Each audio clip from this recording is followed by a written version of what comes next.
김성환의 시사야에서 챙겨가세요. 하루를 마무리하는 시간 꺼내보는 당신의 지식 창고. KBS 1라디오 김성환의 시사야.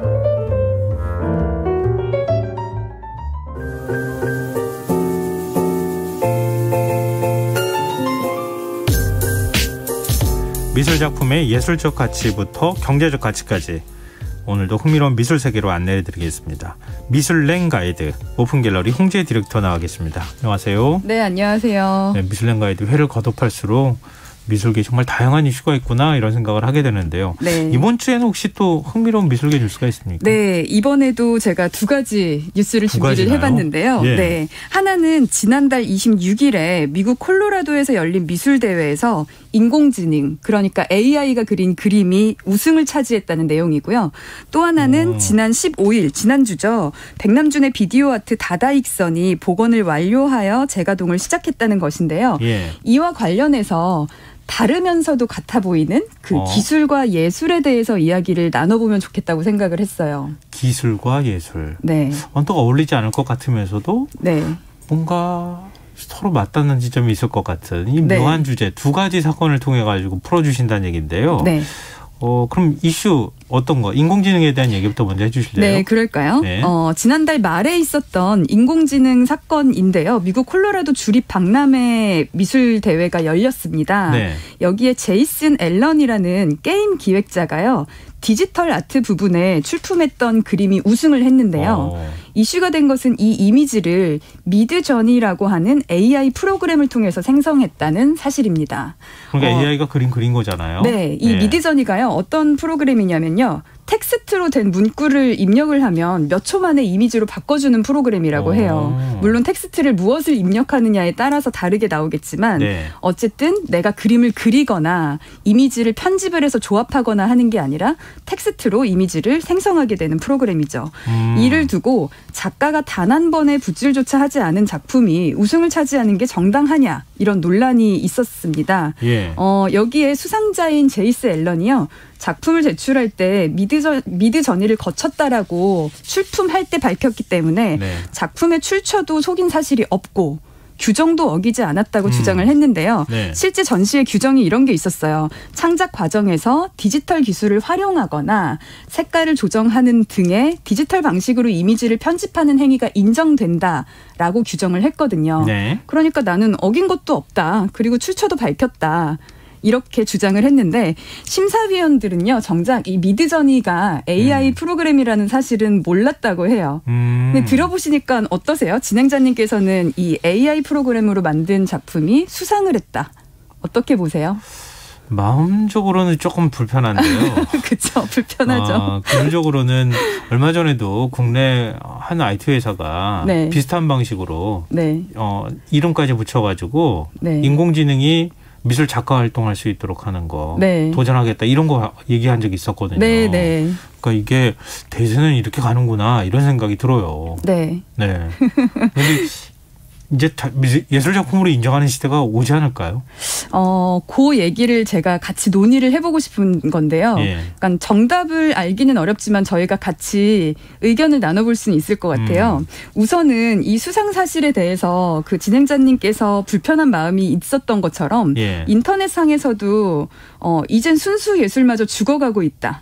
사람이 아닌 AI가 생성한 그림으로 우승을 하는 거는 부정행위나 다름없다. 예. 하는 비판들이 제기가 되고 있고요. 예. 또 한편으로는 AI 같은 최신 기술도 이용자의 생각과 노력이 더해지지 않으면 작품을 생성할 수 없기 때문에 이런 AI와 결합된 형태의 새로운 창작성은 당연히 인정돼야 되는 거 아니냐. 이제 이런 찬반 의견들이 다양하게 있기는 하거든요. 네. 물론 약간은 그 비판적인 목소리가 조금 더 강하긴 한 것 같아요. 네.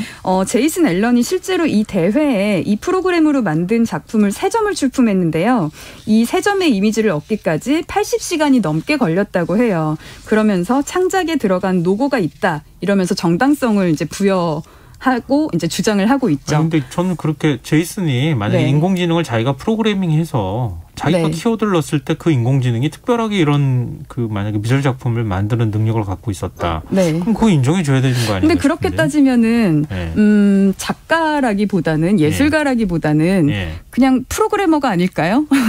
예를 들면 디지털 아트가 뭐 포토샵이나 일러스트레이터 이런 프로그램을 사용하고 있는데 그런 디지털 아트를 그러니까 디지털로 그림을 그리는 디지털 아트를 하시는 분들이 프로그램을 직접 만들지는 않으니까 또 그렇게 따지면 그렇죠. 좀 복잡해요. 근데 하여튼 좀 이거 명확하게 정의가 잘 안 돼요. 제가요 그 정의를 좀 도와드리기 위해서 카메라가 나왔을 때 사람들의 반응이 좀 떠올랐는데 그 사례를 한번 말씀을 드릴게요. 네네. 1839년에 프랑스의 루이 다게르가 은판 사진수를 완성해서 이제 사람들한테 공표를 했을 때 이 사진을 본 화가는 그러니까 오늘로 회화는 죽었다라고 탄식을 했고요. 그 시인 보들레르 있죠. 그 미술평론가에도 그러니까 유명했었는데요. 보들레르는 사진이 창작자의 정신적인 정수가 표현된 것이 아니라 단지 기계가 찍어낸 그런 공업 제품일 뿐이다라고 거부를 했었거든요. 네네. 그런데 지금 사진은 어떤가요? 예술의 한 분야로 인정받고 그쵸? 있는 거죠. 사진은 예술입니까? 라고 질문을 드렸을 때 그럼 바보 같은 질문을 합니까? 이렇게 얘기가 나오겠죠. 그럼 사진 예술이라는 게 존재하지 라고 당연스럽게 생각을 하시잖아요. 실제로요. 올해 봄에 아모레 퍼시픽 미술관에서 개인전을 진행한 독일 작가죠. 그 안드레아스 거스키라고 하는 작가가요. 사진 작품들 중에서 가장 높은 금액을 기록을 하고 있는데 그 작가의 작품은 47억 원에 낙찰된 바가 있고요. 영화 속 여배우들의 스테레오타입을 표현하는 그 현대미술가 신디 셔먼의 작품도 40억이 넘고요. 우리나라에도 구본창, 배병우 같은 유명한 사진 작가들이 있죠. 네, 카메라가 처음 나왔을 때의 반응과 수백 년이 지난 지금의 그 사진이 예술로서 기능하는 거를 고려를 해봤을 때 AI는 어떨까? AI에 관한 거부감이 계속해서 100년, 200년 뒤에도 계속 거부감이 있을까 하고 생각해 볼 수는 있을 것 같아요. 맞아요. 뭔가 좀 바뀔 것 같기는 해요. 네. 왜냐하면 인공지능이 바둑 했을 때 그렇게 이세돌 구단이 이길 거라고는 상상을 못했거든요. 네. 근데 이겨가지고 이게 버젓이 그냥 하고 있잖아요. 네. 그거랑 비슷할 것 같아요. 그럴 수 있죠. 근데 저는요, 인공지능이라는 것이 예술가로 기능하는가 아니면 예술가는 별도로 존재하는데 그 예술가가 쓰는 도구로 존재하는가 차이가 있다고는 생각을 하는데요. 지금 아마 AI가 그린 작품이 우승을 했다라는 거에 있어서 불편함은 작가라는 주체는 배제가 되고 AI가 아티스트야? 이제는 인간이 아니라 인공지능이 그림을 그려서 상을 타는 세상이 되네? 이렇게 인식되기 때문에 불편함이 있는 것 같거든요. 네네, 맞아요. 네. 예. 제가 오늘 이 기술과 예술에 대해서 이야기를 할 때, 빼놓을 수 없는, 꼭 말씀드리고 싶은 미학가가 한 명이 있는데요. 독일의 철학가이자 미학가인 발터 베냐민이라는 사람이요. 기술복제 시대의 예술작품이라는 그의 저서에서 사진이나 영화가 예술인지 만약에 그렇다면 어떤 점에서 그렇게 부를 수 있을지 이제 밝힌 적이 있었는데요. 네. 예술이라는 게 단순히 눈으로 보이는 것 이외에 본질이나 감정 따위를 예술가의 독자적 손을 빌어서 표현한 것이라고 그 이전에는 믿었었기 때문에 카메라는 그냥 뭐 셔터 한번 누르면 현실을 단순 복제하는 건데 이런 걸 예술이라고 할 수 없다라는 그 비판적인 시각이 만연한 시기에 이런 기술 복제 시대의 예술이라는 저서를 통해서 이제 한 획을 그은 미학가인데요. 이 사람이 이야기를 한 거는요. 우선은 예술 작품에 있는 아우라에 대한 설명을 합니다. 예술 작품이 세상에 하나밖에 존재하지 않잖아요. 그러니까 그 작품을 볼 수 있는 사람은 그 작품이 존재하는 그 장소, 그 시기에만 가서 볼 수 있다 보니까 고유한 가치를 가진 유일한 것이기 때문에 아우라가 있다는 거죠.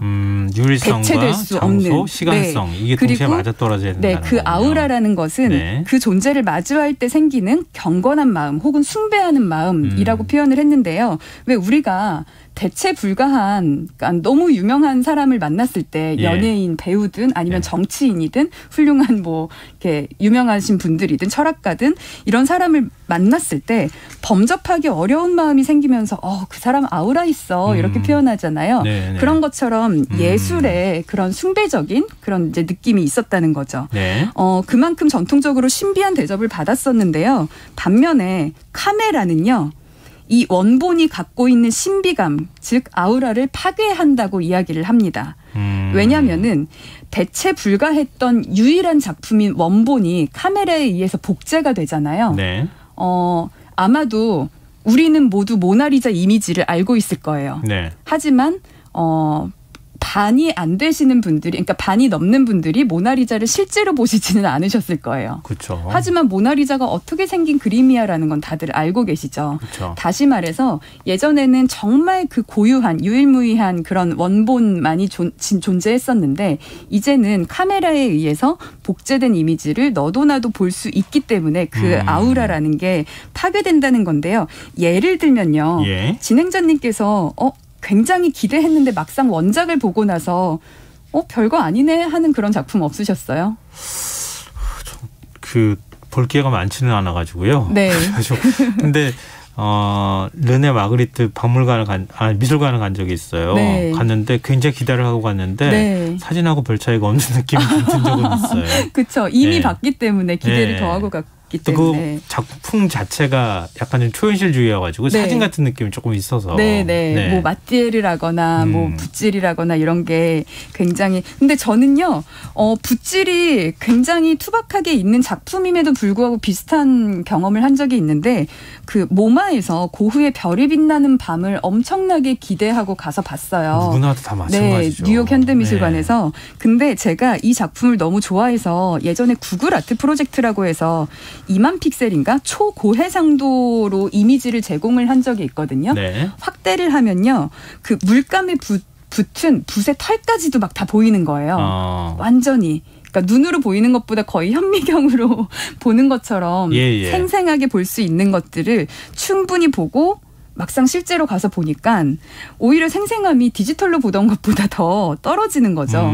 다시 말해서 이런 경우에 카메라에 의해서 이제 원본의 아우라가 파괴된 사례라고 볼 수가 있겠죠.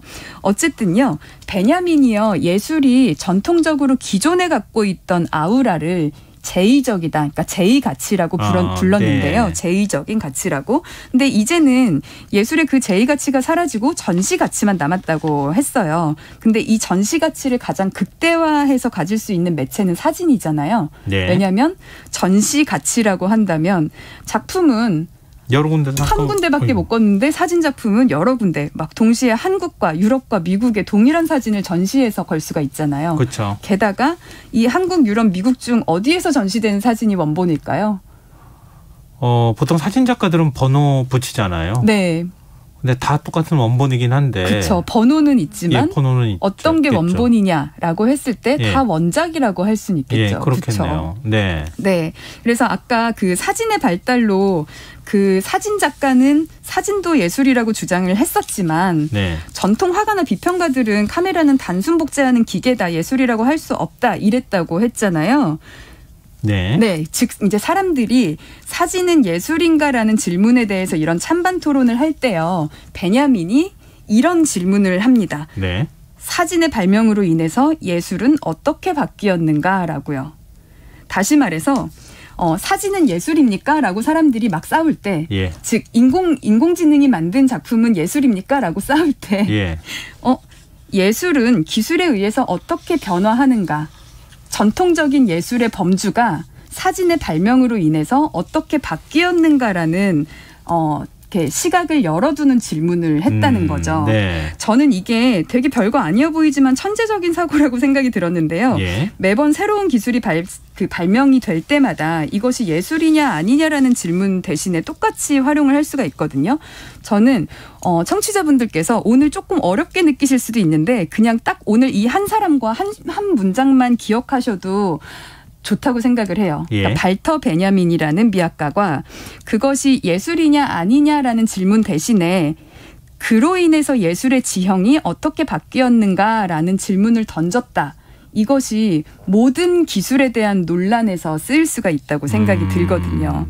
즉 뭐 한때 뜨거웠던 그리고 뭐 아직도 여전히 궁금하실 뭐 NFT, 메타버스, 네. 방금 얘기했던 인공지능, 비디오 아트, 또 방금 얘기한 사진은요. 심지어 사진이 지금은 사진 예술이라고 다들 생각하시잖아요. 네. 디지털 카메라 나왔을 때는 필름으로 인화하는 것만이 예술이다 하면서 그때도 또 이런 찬반 논란이 또 있었고요. 네. 똑같이 늘 있는 것 같아요. 그래서 어떤 기술을 적용하든 그 예술의 논란은 늘 나오게 될 텐데요. 이때마다 발터 베냐민이 던졌던 그 질문을 그대로 던져보시면 어떨까 하는 생각이 듭니다. 그러면 인공지능 기술로 예술의 지형이 어떻게 변화할 것인가. 네. 이렇게 질문 던지면 어떻게 돼요? 결과를 어떻게 얘기할 수 있어요? 그 결과는 얘기를 할 수는 없겠지만요. 네. 너무 똑똑해 보이시는 것 같아요. 감사합니다. 앞으로 이런 질문 계속 던져야 되겠습니다. 네. 사람들이요. 보통은 이런 이제 AI 논란 이런 거 나올 때 보통은 AI로 만든 게 예술입니까 아닙니까? 라고 질문을 하면서 싸울 때 네. 옆에서 쓱 예술이든 아니든 그게 중요한 게 아니라 AI로 인해서 예술의 지형도가 어떻게 바뀔까요? 라고 하면은 너무 멋질 것 같거든요. 네. 어쨌든 결론부터 얘기하자면요. 세상의 모든 사진이 예술로 인정받지는 않지만 그렇잖아요. 우리가 핸드폰으로 찍은 혹은 제가 DSLR 같은 좋은 카메라로 찍은 사진이라고 해서 예술로 인정을 받지는 않잖아요. 네네. 그렇지만 작가의 의도와 개념을 담아서 이제 사진수를 활용한 것이 예술로 인정을 받듯이 저는요. AI로 만든 모든 것이 예술로 인정받는다고는 답할 수는 없을 것 같아요. 네. 하지만 작가의 의도를 담기에 AI 기술이 적합하다면 그거는 당연히 작품으로 인정받지 않을까요? 그러면서 예술의 범주가 확장되지 않을까 하는 생각이 듭니다. 그러면 저는 이런 생각이 들었어요. 인공지능 작가가 자기 마음대로 네. 예술작품을 막 만들어내는 거예요. 네. 그럼 예술로 인정받지 못할 것 같은데 제 생각에는. 네. 근데 어떤 사람이 인공지능을 통해서 뭔가의 자기의 개념을 구현하려고 시도했다. 네. 그럼 예술작품으로 인정받는. 네, 전 그렇게 생각을 합니다. 과거에는 작가들이 붓을 들었지만 점점 카메라를 들고 컴퓨터를 들고 마우스를 들고 AI 프로그램을 이용하고 그럴 뿐이지 붓 대신 어떤 도구를 사용했냐일 뿐이지 저는 그 기술의 발달과 함께 확장되는 그 예술은 계속해서 이루어질 거라는 생각을 그러네요. 하고 있습니다. 네네. 오늘 거의 정답을 얘기해 주신 거나 다름이 없는데 머릿속이 약간 말끔해졌는데. 아 그러셨어요? 예. 아니, 초반에는 제가 말씀을 드릴 때 이렇게 표정이 약간 긴가민가 하셔가지고 지금 제가 너무 어려운 말씀을 드리고 있나. 머릿속이 정리가 안 돼 있기 때문에 도대체 어떤 걸 예술로 봐야 되지? 네. 이런 혼란이 있었는데 네. 다행입니다. 설명을 듣다 보니까 좀 정리가 되는 기분이 들었어요. 네. 결국에는 AI가 아티스트 그 자체로 인정받느냐 아니면 아티스트가 사용하는 도구로 활용이 되냐 그 차이일 것 같은데 후자의 경우에는 무리 없이 활용될 수 있을 거다라고 생각을 하는 거죠. 결국은 오늘 이제 주제로 다시 이제 좁혀지게 될 수밖에 없을 것 같은데요. 네. 기술과 예술이 만나는 지점. 네. 그것에 대한 얘기로 다시 그 개념으로 다시 가야 될 것 같네요. 네, 그럴까요? 네. 그 아까 말씀드렸던 그 두 가지 뉴스 중에 다른 뉴스를 우리가 지금 말씀을 못 드렸는데 한 가지 더요. 네, 백남준의 그 비디오 아트가 다다익선이 그 재가동을 했다는 말씀을 살짝 앞서 드렸잖아요. 뉴스에서 사실 보고 좀 반갑기도 보셨어요? 하고 그랬어요. 아마 많은 분들이 아실 거예요. 네, 네, 맞아요. 그게 이제 1988년도 작품인데 1000세대 그 1000세대의 텔레비전을 마치 이렇게 다슬기 모양으로 빙글빙글 돌려서 과천 국립현대미술관에 가면 18m가 넘게 쌓아 올려진 비디오 아트인데요. 이게 브라운관 모니터의 노후화로 2018년 2월에 가동을 중단을 했고 2022년까지 보존 복원을 추진하겠다라고 밝혔고 지난주 목요일 9월 15일에 재가동을 시작을 했는데요. 이게 왜 복원에 4년이나 넘게 걸렸는지 궁금하지 않으세요?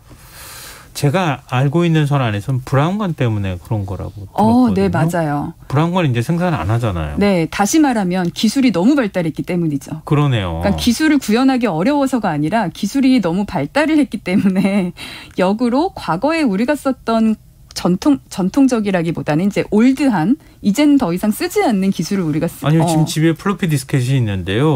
그거 어디다 꽂을 때 꽂아서 자료가 뭐가 들었는지 궁금한데 꽂아가지고 자료로 확인할 데가 없어요. 플로피 디스켓이 뭐예요? 요즘에는 CD롬도 없더라고요. 그거랑 비슷한 거네요. 네, 맞아요. 뭐 하여튼 기술적으로는 구현하기는 좀 어려운 작품은 아니었던 거죠. 사실 이게 1000세대의 모니터를 한 군데로 모아서 이어 붙였다는 것 자체에서 당연히 복잡도는 있었겠지만요. 이제 가장 그러니까 뜨거운 논란이 됐던 거는 이것을 브라운관을 찾기가 힘든데 어떻게든 브라운관을 찾아서 복원을 해야 되냐, 아니면은 이제 새로운 기술을 이제 써서 그러니까 뭐 그 LCD 모니터라던가 이제 평평한 모니터를 써도 되냐, 이런 거에 대해서 방향성을 잡는 데만도 1년이 넘게 걸린 것도 알고 있습니다. 왜냐하면 분위기가 완전히 달라질 수 있잖아요. 네네. 애초에 작가의 의도도 달라질 수도 맞아요. 있고. 네, 그래서 국립현대 그 미술관 측이 국내외 전문가 40명의 의견을 수렴을 하면서요, 결과적으로 다다익선은 CRT, 그러니까 브라운관 그 모니터가 탑재된 원형 유지를 기본 방향으로 보존한다라고 하면서 이제 보존 시작을 알렸었는데요. 결국 결론은 이제 원형 유지 방향으로 가겠다는 건데 작품이 갖는 시대적 의미와 원본성을 유지하기 위함이다라고 볼 수가 있는 거죠. 다만 이제 최대한 복원하려고 노력을 하겠으나 부품 확보가 어려울 경우에는 뭐 LED나 OLED 같은 그런 대체 가능한 최신 기술을 부분적으로 도입하겠다라고 밝혔는데요. 그러면 결과적으로 어떻게 됐어요? 굉장히 궁금해요. 궁금하시죠? 브라운관을 전부 다 뭐 LED라든가 이런 걸 싹 교체한 겁니까? 이게 그 1000세대의 모니터 중에서 손상된 모니터가 총 737대였다고 하고요. 한두 개가 아닌데 신제품을 구할 수가 없잖아요. 그래서 중고 모니터와 부품을 구해서 이제 수리를 했다고 하는데요. 그 266대는 기존 모니터의 외형만 사용하고요. 이렇게 껍데기만 사용하고 볼록 튀어나온 패널은 LCD 패널로 이제 내부에는 바꿔서 교체를 했다고 하네요. 그래서 멀리서 보기에는 크게 차이는 안 나 보이시겠지만 이렇게 각도를 돌아가면서 보시면 볼록한 모니터도 있을 거고 평평한 것도 있을 건데, 그래도 평평한 것들은 좀 상단부에 배치를 했고 그래서 아마 아래에서 그러니까 올려다 보시면 크게 이질감은 없을 거다라고는 합니다. 근데요, 재밌는 거는요, 사람들이 무엇이 옳다 왈가왈부해도 백남준이요, 이미 1988년에 이 다다익선을 설치할 때부터 이 작품의 수명은 10년을 넘지 못할 것이므로 새로운 기술이 나오면 교체해도 좋다라고 이야기를 했다고 해요. 그래요? 1988년도예요? 네. 그때는 브라운관 많이 생산했던 시절이었는데. 그렇지만 이제 백남준이 우리나라 아티스트들 중에서 누구보다 기술과 예술의 결합을 적극적으로 시도했던 사람이잖아요. 그러니까 기술은 계속 바뀔 것이고 언젠가 이 브라운관이든 뭐든 이제 더 이상 쓰지 않거나 아니면 이거의 수명이 다할 것이니 그때는 신기술 혹은 이제 뭐 새로운 그런 패널로 바꿔도 무관하다라고 이미 밝혔다고 하는데, 역시 대단하신 분이네요. 결과적으로는 그래도 이제 원형 복원 쪽으로 진행을 한 거고요. 그런데요, 중고로 구한 브라운관도요, 역시나 수명이 길지는 않겠죠. 그래서 지금 이미 재가동을 했지만 국립현대미술관 학예사는 수리 교체한 모니터도 중고품이기 때문에 언제 꺼져도 이상하지 않다. 인공호흡기를 단 상태나 마찬가지다라고 얘기를 했습니다. 복원의 결과는 어떻게 평가하세요?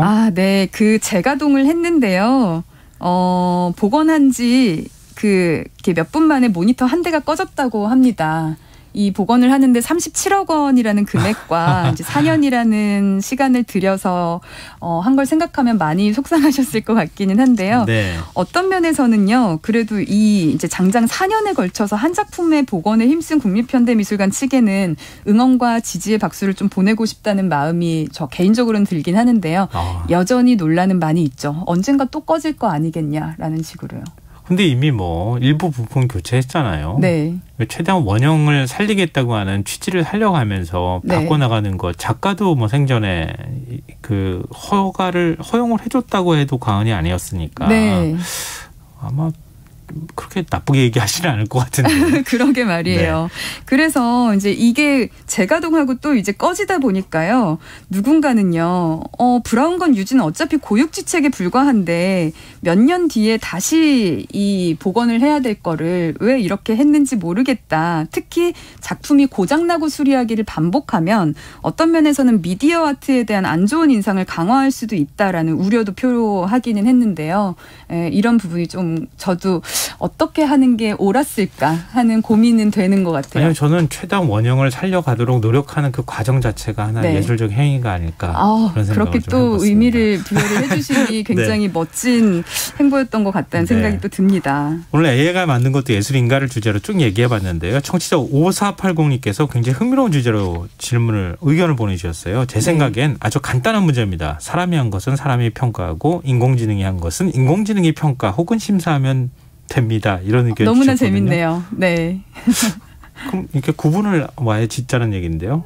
사람 대회상하고 인공지능 네. 대회상을 구분해야 될 것 같은데요. 그런 상 하나 만들어도 재밌을 것 같은데요. 인공지능 심사위원이 심사를 하는. 홍재 디렉터께서 한번 만들어 보시면 어떨까요? 네, 한번 노력해 보겠습니다. 그러니까 기술과 예술은 이렇게 정반합처럼 서로 영향을 주면서 계속 뭔가 이렇게 발전하고 움직여가는 거 아닌가 이런 생각을 오늘 다시 한번 하게 된 것 같습니다. 네. 굉장히 의미 있는 시간이었던 것 같습니다. 오늘 미슐랭 가이드 오픈 갤러리 홍재 디렉터와 함께했습니다. 오늘 말씀 고맙습니다. 네, 감사합니다. 김성환의 시사야 오늘 순서 여기서 마칩니다. 모바일 쿠폰 당첨자는 홈페이지 공지사항에서 확인하실 수 있습니다. 편안한 밤 되십시오.